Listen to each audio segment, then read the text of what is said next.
మియాపూర్ ప్రభుత్వ భూములపై తప్పుడు ప్రచారం చేసిన వారిపై కేసులు నమోదు చేశారు పోలీసులు. సంగీత, సీత అనే ఇద్దరు కలిసి రెచ్చగొట్టారని పోలీసులు చెబుతున్నారు. ఫంక్షన్ హాల్లో సమావేశాలు పెట్టి మరి భూములు ఆక్రమించుకుందామంటూ రెచ్చగొట్టే ప్రసంగాలు చేశారు. 10 మందిపై కేసులు నమోదు చేసిన పోలీసులు ప్రస్తుతం పరారీలో ఉన్న వారి కోసం గాలిస్తూ ఉన్నారు. ప్రభుత్వ భూముల్లో పాగా వేసి పోలీసులపై రాళ్లు రువ్విన వారిపై కూడా కేసులు పెట్టారు.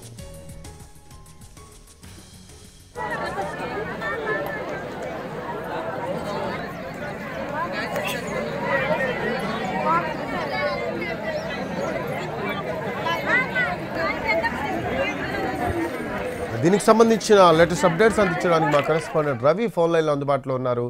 రవి, మియాపూర్ ప్రభుత్వ భూములపై తప్పుడు ప్రచారం చేసిన వారిపై కేసులు నమోదు చేసినట్టు తెలుస్తోంది. మొత్తం ఈ ప్రచారానికి 2 మహిళలు సహకరించారని సమాచారం. దీనికి సంబంధించి లేటెస్ట్ అప్డేట్స్ ఏంటి రవి?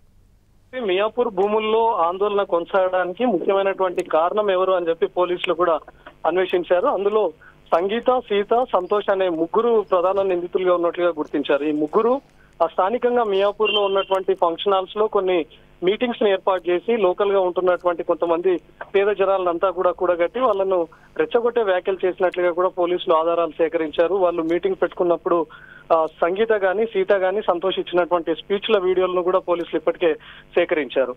ముఖ్యంగా ప్రభుత్వ భూములను మనం స్వాధీనం చేసుకోవాలి, వాటిని కబ్జా చేసుకోవాలి. ప్రతి ప్రభుత్వాలు ఏవి మారినా సరే వాళ్ళు వచ్చి పేదలకు పక్కా ఇల్లు ఇస్తామంటారు కానీ ఎవరు ఇవ్వరు. కాబట్టి మనమే ప్రభుత్వ భూములను లాక్కోవాలి అని చెప్పి కూడా వాళ్ళు 3 స్పీచ్లు ఇచ్చారు. వాటిని బట్టి చూస్తే వాళ్ళు రెచ్చగొట్టినటువంటి వ్యాఖ్యల కారణంగానే పేదలంతా కూడా నిన్న వేలాది మంది మియాపూర్ భూముల్లోకి వెళ్లి ప్రభుత్వ భూములను స్వాధీనం చేసుకునేందుకు కానీ అక్కడికి వెళ్లడం, లేకపోతే పోలీసులు అడ్డుకోవడంతో వాళ్ళపైన రాళ్లు రువ్వడం లాంటి ఉద్రిక్త పరిస్థితులు మియాపూర్ లో చోటు చేసుకున్నాయి. సో వీటన్నిటికీ కారణమైనటువంటి సంగీత, సీత, సంతోష్లతో పాటు మరొక 7 పైన కేసులు నమోదు చేశారు. ఆ మీటింగ్స్ ఆర్గనైజ్ చేసినటువంటి వాళ్ళు కానీ, లేకపోతే ఫంక్షన్ హాల్లో ఏర్పాటు చేసినటువంటి మీటింగ్స్ కి జనాలను పోగు చేయడం, లేకపోతే అక్కడ నిర్వాహకులు ఎవరైతే ఉన్నారో మీటింగ్ నిర్వాహకులు మొత్తం 10 మందిని గుర్తించారు. ఇప్పటికే 3 అదుపులోకి తీసుకున్నారు. ఇంకొక 7 పరారీలో ఉన్నట్టుగా తెలుస్తోంది. ఆ 7 కోసం కూడా పోలీసులు గాలిస్తున్నారు.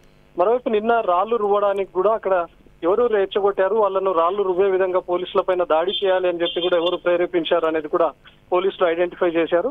వాళ్ళపైన కూడా కేసులు నమోదు చేయబోతున్నారు. ఎందుకంటే ఇప్పటికే అటు ప్రభుత్వంతో పాటు పోలీసులు కూడా సీరియస్ గా ఉన్నారు. సైబరాబాద్ పోలీసులు కూడా ఒక్కసారిగా వేలాది మంది, దాదాపు 3 నుంచి 5,000 మంది 3 రోజుల్లో మొబిలైజ్ అవ్వడం, పోలీసుల పైన కూడా రాళ్లు దువ్వినటువంటి ఘటన పైన సీరియస్ గా ఉన్నారు. ఒకరు రెచ్చగొట్టడం కారణంగానే, రెచ్చగొట్టేటటువంటి స్పీచ్ల కారణంగానే వాళ్ళు ఈ ఘటనకు తెగబడ్డారని చెప్పి కూడా పోలీసులు ఆధారాలు సేకరించారు. రఫీ, ప్రస్తుతానికైతే పరారీలో ఉన్నటువంటి 7 కోసం గాలిస్తున్నారు. అదేవిధంగా నిన్న ఎవరెవరైతే రాళ్లు రువ్వారు అని చెప్పి గుర్తించారో వాళ్ళపైన కూడా కేసులు నమోదు చేస్తున్నారు. అందులో ఎవరైనా ఔటర్స్ వచ్చారా, ఇతర ప్రాంతాల నుంచి వచ్చి అక్కడ కావాలనే వీళ్ళను రెచ్చగొట్టే విధంగా భూములను లాక్కోవాలి, లేకపోతే కబ్జా చేయాలి, లేకపోతే ప్రభుత్వాన్ని అప్రతిష్ట పాలు చేయాలి అనే విధంగా ఏమైనా ఉన్నారా అనే కోణంలో కూడా పోలీసులు దర్యాప్తు చేస్తున్నారు. Rafi, thanks for updates Ravi. అది ప్రభుత్వ భూములపై తప్పుడు ప్రచారం చేసిన వారిపై కేసులు నమోదు చేశారు పోలీసులు. మొత్తం 2 ప్రస్తుతం అయితే అదుపులోకి తీసుకున్నారు. మరో 10 మంది మీద కేసులు నమోదు చేశారు. రెచ్చగొట్టడం వల్లే వీళ్ళు ప్రభుత్వ భూముల దగ్గరికి వెళ్ళి గొడవ చేసినట్టు మనకి సమాచారం ఉంది.